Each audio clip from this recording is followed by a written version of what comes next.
Alguns irmãos, algumas pessoas me perguntam como começou o meu ministério de libertação e ao mesmo tempo me pergunto também qual foi a maior experiência sobrenatural que eu já tive na minha vida espiritual.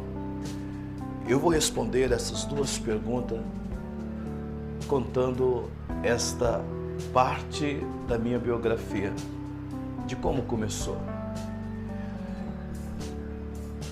Eu estava passando uma fase muito difícil, uma fase muito complicada, pois era uma fase de perdas.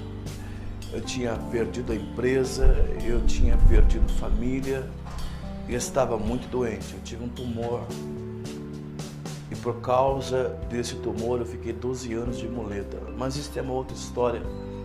Em algum momento eu vou gravar um vídeo falando sobre esse assunto. E durante esse período difícil, eu morava na igreja, na secretaria da igreja. Aliás, foi me dada a secretaria da igreja para dormir durante a noite, porque eu não tinha para onde ir, eu não sabia o que fazer da minha vida, eu estava totalmente perdido, desorientado.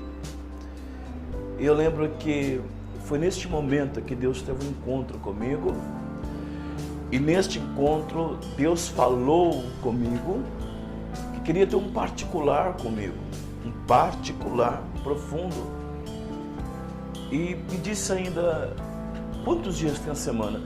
E eu respondi: Senhor, a semana tem 7 dias. E Deus falou: olha, se a semana tem 7 dias, você deve ficar 3 dias de cada semana sem comer e sem beber.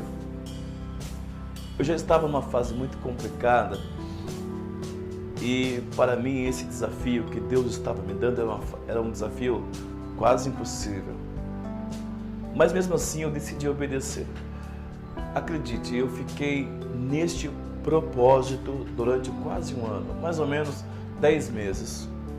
Durante 10 meses eu não comia nem bebia durante 3 dias de cada semana.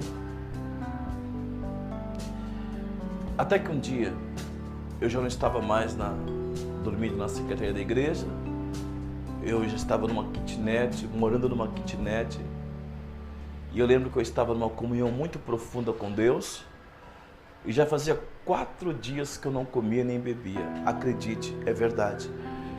Eu convido o Santo Espírito para dar veracidade ao que eu estou te falando. 4 dias.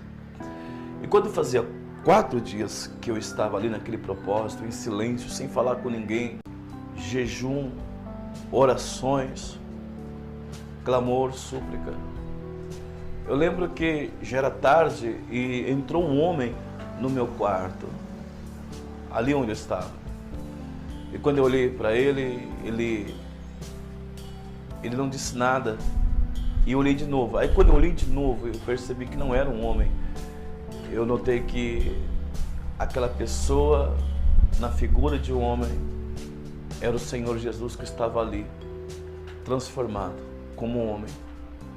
E quando eu percebi que era Jesus que estava ali, eu queria gritar, mas gritar muito, chamá-lo e dizer: olha, faça de mim o teu discípulo. Por que que eu falava assim? Por que que eu queria falar assim? Eu queria falar assim porque eu lembrava dos discípulos de Jesus e todos eles fizeram milagres, todos eles tiveram sinais sobrenaturais em seus ministérios. Eu queria que ele fizesse de mim também o seu discípulo. E eu queria gritar, mas eu não conseguia porque eu estava muito fraco, fazia 4 dias sem alimento. Foi quando ele estendeu as mãos para mim, depois ele trouxe as mãos dele para si e depois levantou as mãos dele para mim novamente e disse: eis que lhe dou poder, o meu poder. E aí ele desapareceu, sumiu. Até hoje eu não esqueço da fisionomia daquele homem meigo, da fisionomia daquele homem que me transmitia tanta paz. Era algo muito bonito. E foi a partir daí que o Ministério de Libertação começou a ser real na minha vida. Eu não tinha pedido para isso, para orar para os enfermos, para expulsar demônios, não. Foi aí que começou a acontecer, através desta experiência. Então, essa foi a experiência mais forte que eu já tive espiritualmente, em relação à visão. Essa é a experiência mais forte que eu tive no meu ministério. Que eu posso ver 50, 60 anos que eu jamais vou esquecer.